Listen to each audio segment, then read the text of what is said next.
آج ہم لوگ کلاس 8 ہسٹری کا چیپٹر نمبر 3 کرنے والے ہیں دا ورلڈ ایٹ وار.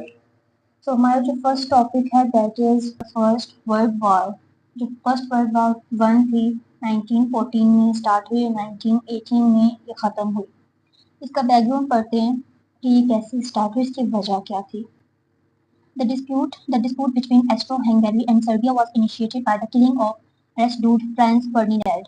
مطلب جو ایسٹرو ہنگری اور سربیا دونوں ملک تھے, ان دونوں کے آپس میں جو لڑائی تھی وہ شروع ہوئی کس کو قتل کرنے کی وجہ سے, آرچ ڈوک فرانس کو قتل کرنے کی وجہ سے ان دونوں ممالک کے درمیان لڑائی شروع ہوئی. The heir to Estonian throne by a Serbian nationalist. اور جسے انہوں نے مارا تھا وہ ایسٹرو کا جو ان کا بادشاہ ان کی حکومت تھی وہ اس کا وارث تھا. So Germany was the first country to declare war as it urged Austro-Hungary to fight with Serbia. Germany جو تھا وہ پہلا ملک تھا جس نے جنگ کا اعلان کیا تھا کیونکہ ایسٹرو ہنگری پر زور دیا تھا کہ وہ سربیا کے ساتھ لڑے. So soon this regional issues turned into an international conflict. مطلب ان دو ممالک کے درمیان جو لڑائی جھگڑے چل رہے تھے کسی کو قتل کرنے کی وجہ سے جو شروع ہوا تھا, بہت ہی جلد وہ ایک انٹرنیشنل لڑائی بن چکی تھی جسے ہم کہتے ہیں فرسٹ ورلڈ وار 1. تو یہ سٹارٹ ہوئی تھی 1914 میں اینڈ ایوالو مینی کنٹریز, اور اس لڑائی میں بہت سارے کنٹریز ایوالو تھے جس میں سے پہلا کنٹری جو تھا یورپ تھا, Russia, U S of America and even the Middle East بھی اس میں شامل تھی. The countries at war were divided into two groups. جو کنٹری کی لڑائی ہو رہی تھی اسے دو گروپس میں ڈیوائڈ کر دیا گیا تھا. پہلا جو تھا وہ سینٹرل پاور, جن کے پاس سینٹرل پاور تھی ان کنٹریز میں آتی ہیں Germany, Austro Hungary, Bulgaria and the Ottoman empire. دوسرے ہمارا گروپ جو تھا الائنسز تھا, Great Britain, France, Russia, Italy, Japan and from 1917 onward the US state of America. یہ ہوا کہ دو ملکوں کے درمیان لڑائی شروع ہوئی کسی کو قتل کرنے کی وجہ سے, اور جو کہ ایسٹرن تھرون کا تخت تھا اس کے پاس, جو ایک قوم پرست تھا جس کے ذریعے جو جرمنی جو پہلا ملک تھا جس نے ڈکلیئر کیا تھا کیونکہ اس نے سربیا پر زور دیا ہوا تھا کہ وہ ایسٹرو ہنگری کے ساتھ لڑے. بہت ہی جلد یہ ایک لڑائی انٹرنیشنل کانفلکٹ بن گئی جسے ورلڈ وار 1 کہا گیا.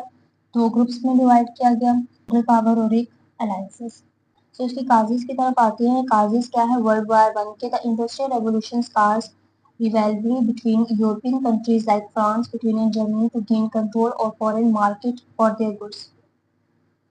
جو انڈسٹریل ریولوشن تھا اس کا مین کاز ایک تو یہ تھا کہ جو یورپین کنٹریز تھے جیسے کہ فرانس ہو گیا, برٹن ہو گیا, جرمنی ہو گیا, انہوں نے کنٹرول حاصل کیا تھا ان فارن مارکیٹ کے ساتھ. اور فارن مارکیٹ جسے ہم فار دیئر گڈس, جو ہم چیزیں ادھر سے ادھر لائک چائنا کی چیزیں پاکستان میں آ رہی ہیں, پاکستان کی چیزیں انڈیا کی چیزیں پاکستان میں آ رہی ہیں, جو ہم چیزیں استعمال کر رہے ہیں. تو ان ممالک نے ان کنٹریز پہ ان مارکیٹ پہ کنٹرول کیا تھا فار دیئر گڈس کہ اپنی چیزیں ادھر ادھر ٹرانسفر کر سکیں. Describe the 4 main causes. تو اس کے 4 مین کازز ہیں ہمارے پاس, وہ ہم پڑھ لیتے ہیں. پہلا مین کازز ہے وہ ہے ملٹریزم. پہلا ملٹریزم جو ہے ورڈ ملٹری سے نکلا ہے, آرمی مین کے. European countries felt threatened due to growing tensions between each other. جو یورپین کنٹریز تھی وہ ایک تھریٹ تھا ان کے لیے, ٹینشن تھی آپس میں ان کے بیچ میں. ایز اس کا ایک رزلٹ یہ ہوا کہ they began to increase the size of their military force. انہوں نے اپنا جو ملٹری کو آرمی کا سائز تھا وہ بڑھایا کیونکہ ان کے پاس اتنی آرمی پہلے نہیں تھی.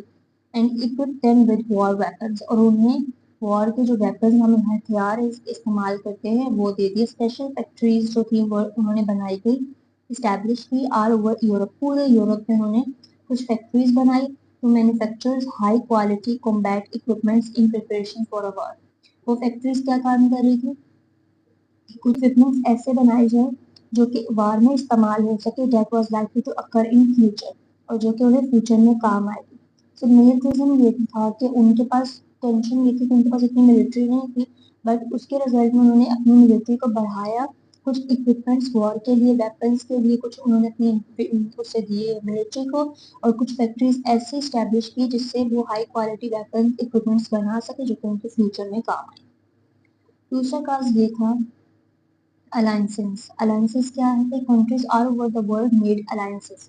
مطلب وہ اپنے الائنس بنا رہے تھے, دوستیاں بنا رہے تھے آپس میں ایک دوسرے کے ساتھ. So that in case of an attacking on one. مطلب فار ایگزامپل اگر اگزامپل لے لیں تو یورپ نے رشیا کے ساتھ دوستی الائنس بنا لی کہ ہم مل کر لڑائی ان پہ حملہ کریں گے. تو انہوں نے آپس میں الائنسز بنائے تاکہ وہ ایک دوسرے ممالک پر اٹیک کر سکے. دا الائنڈ کنٹریز جس کے پاس الائنڈ کنٹریز کے الائنسز ہم نے پڑھا تھا پیچھے گریٹ برٹن کے پاس ان سب رشیا اٹلی جاپان فرانس ان سب کنٹریز کے پاس الائنس پاورز تھے.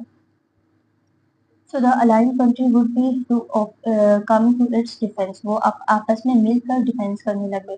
Before World War One سے پہلے the following alliances has already exist. جو یہ alliances بنے ہوئے تھے وہ پہلے سے بنے ہوئے تھے. مطلب رشیا اور سربیا آپس میں ملے ہوئے تھے.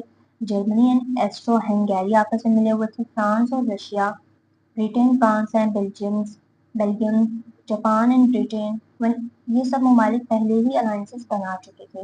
When Austro-Hungary declared war on Serbia, جب Austro-Hungary نے ڈکلیئر کیا کہ وہ سربیا کے خلاف لڑائی لڑیں گے, Russia got involved to defend Serbia. جو رشیا تھا وہ ڈیفینڈ کر کیا سربیا کو. کیوں؟ کیونکہ اس کے الائنسز پہلے ہی بنے ہوئے تھے. اس کے ریٹرن میں جرمنی ڈکلیئر وار آن رشیا. جرمنی نے ڈکلیئر کیا کہ وہ لڑائی کس کے اوپر لڑیں گے؟ رشیا کے اوپر. France was then thrown in and against Germany and Austro-Hungary. جو فرانس تھا وہ جرمنی اور ایسٹرو ہنگیری مطلب رشیا جو تھا سربیا کے ساتھ تھا. جب جرمنی نے رشیا کے ساتھ لڑائی لڑی تو جو فرانس تھا وہ کس کے خلاف آ گیا؟ جرمنی اور ایسٹرو ہنگیری کے خلاف آ گیا. جرمنی نے اٹیک کیا فرانس کے اوپر by marching through Belgium and thus also pulling Britain into a war. Attack کیا فرانس پہ اور اس میں بیلجیم بھی ایڈ ہو گیا اور وہ پولنگ برٹن انٹو ا وار اور برٹن کو بھی وار میں جنگ میں شامل کر دیا. تو یہ الائنسز ان کنٹریز پہ پہلے ہی بنے ہوئے تھے. اگر ایک کنٹری جو ہے دوسرے پہ وہ حملہ کرتا تھا تو وہ کنٹری جو ہے اگلے ملک پہ حملہ کر دیتا تھا. تو یہ ان کے الائنسز بنے ہوئے تھے. یہ ان کا دوسرا کازز تھا. اس کے ہمارے پاس کتنے کازز ہیں؟ اس کے ہمارے پاس 4 کازز ہیں. پہلا تھا ملٹریزم, دوسرا ہے الائنسز. اب تھرڈ اس کا کازز ہے امپارشلزم. امپارشلزم کیا ہے؟ Before World War One سے پہلے many European countries had colonized foreign territories to impasse power and wealth. بہت سارے یورپین ممالک جو تھے وہ کچھ ایسے علاقوں کو اپنے قبضے میں اپنی طرف لے رہے تھے for the sake of power, طاقت کے لیے اور پیسے کے لیے, دولت کے لیے. European countries were making imperialistic claim in Africa. جو یورپین ممالک تھے وہ ایک امپارشلسٹک کلیم لے رہے تھے افریقہ اور مینی پارٹس آف ایشیا کا, اور اس کمپٹیشن میں وہ چاہ رہے تھے کہ وہ ان ممالک کے یہ جو کولونائز کنٹریز کو اپنی طرف کریں ایک دولت اور پیسے شہرت کے لیے. اور یہ جو ایک کمپٹیشن تھا اوور کالونیز کو اپنی طرف لینے کے لیے کہ ہمیں ایک پاور مل جائے گی, ہمیں پیسہ مل جائے گا, یہ ایک پرائمری ریزن بن گیا ایک لڑائی کا among ان کے بیچ میں. among them they competed with each other. تو انہوں نے آپس میں کمپیٹ کیا over the exploitations of raw material کی وجہ سے, اور desire to expand their territories, اور ان کی وجہ ان کی ڈیزائر, ان کی خواہش کیا تھی کہ وہ اپنی امپائر کو بڑھائیں, مطلب ایکسپینڈ کریں. So the increase confrontations eventually pushed the world into World War One. ایک یہ جو ان کا تصادم تھا آپس میں, جو لڑائی جھگڑے کی وجہ تھی, انہوں نے پش کیا دنیا کو ورلڈ وار ون کی طرف. دوسرا ہمارا مین کاز امپارشلزم, یہ تھا. لاسٹ ون تھا وہ nationalism. The French Revolution and the conquest of Napoleon had spread ideas of nationalism. French کی جو ریولوشن تھا, جو ان کا انقلاب تھا, اور نیپولین کو جو فتح انہوں نے حاصل کی تھی, had spread idea of nationalism and democracy in Europe. انہوں نے ایک آئیڈیا پھیلایا تھا نیشنلزم کا, قوم پرستی کا اور ڈیموکریسی کا یورپ کے اندر. 19th سینچری کے دوران اور 20th سینچری کے شروع میں بہت سارے لوگ جو تھے یورپ کے, وہ نیشنلسٹ بن گئے, مطلب وہ قوم پرست بن گئے. اس کا مطلب یہ تھا کہ ان کا یقین تھا who shared the same race, language and political ideas have a right to from an independent political state. مطلب جو لوگ نیشنلسٹ بن گئے, ان کا یقین یہ تھا کہ جو لوگ سیم نسل کے ہوں, جن کے پاس سیم لینگویج پولیٹیکل آئیڈیاز ہو ان کا یہ رائٹ ہے کہ وہ خود مختار ایک پولیٹیکل اسٹیٹ جوائن کر سکتے ہیں. سو یہ ہوا نیشنلزم. ہمارا فورتھ پوائنٹ.